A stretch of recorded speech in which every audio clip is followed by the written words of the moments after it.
কি পান খেতে ভালোবাসেন? তাহলে আজকের ভিডিওটা আপনার জন্য। আগেরবার দিনে প্রতিটা মানুষের বাড়িতে এইরকম পানের একটা সরঞ্জাম থাকতো।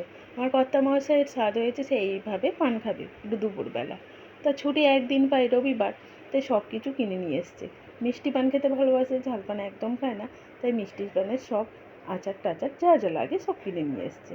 এখানে নিয়েছে একটা পানের মধ্যে ভালো করে একটু চুন লাগিয়ে নিয়েছে। তারপরে দিচ্ছে খয়েরটা কিছুতেই পড়ছিল না, তাই বারবার ছাড়া দিচ্ছিল। খয়েরটা দিলে পান খেলে কিন্তু মুখটা খুব লাল হয় আর খুব ভালোও লাগে। এখানে দিল কিছুটা সুপারি আর দিয়ে দিল একটু মৌরিটাও কিন্তু গন্ধটা বেশ ভালো লাগে। এখানে দিলে একটু এলাচ আর লবঙ্গ। পান দোকানের মতো সব কিছু নেই, যা যা আছে তাই সব দিয়ে দিচ্ছে। আর এখানে একটু গুঁড়ো প্লাস আর এই যে মিষ্টি আচারটা, এটা দিলে নাকি পানটা অসাধারণ খেতে লাগে।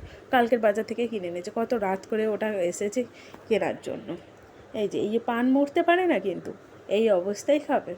দেখো পান মুড়ছে, দেখো পান দোকানদারটা পালিয়ে যাবে ভয়ে মোড়া দেখে।